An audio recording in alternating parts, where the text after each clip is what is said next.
Sciatica ही एक अशी condition आहे की ज्यामध्ये कमरेपासून ते पायापर्यंत वेदना होतात.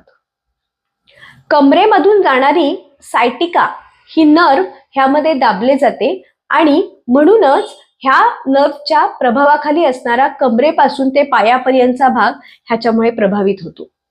त्यामुळेच ह्या भागामध्ये प्रचंड वेदना होणे, मुंग्या येणे, बधिरता होणे ही ह्याची लक्षणे आहेत. मग ह्यासाठी उपाययोजना कोणती करावी? तर शक्यतो वाकून कोणतेही काम करू नये. कमरेमध्ये वाकल्यामुळे ही नर्व दाबली जाते आणि त्यामुळे ही लक्षणं उत्पन्न होतात. त्यासोबतच ह्यासाठी एक अतिशय महत्वाचं योगासन म्हणजे शलभासन. शलभासन केल्यामुळे ही नर्व हळूहळू दाबलेली सुटते आणि त्यामुळे लक्षणे कमी होतात. आणि म्हणूनच शलभासन रोज सकाळ, दुपार, संध्याकाळ 3 वेळेला उपाशीपोटी 5-5 वेळेला केले तर 1.5 ते 2 महिन्यामध्ये सायटिकाचा त्रास कमी होतो. त्यासोबतच ह्यामध्ये पंचकर्म करण्यास सांगितलेले आहे.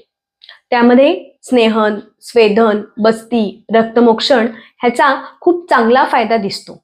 त्यासोबतच पोटामधून एरंड तेल आणि काही आयुर्वेदिक औषधं घेतली तर हा त्रास खूप कमी होतो.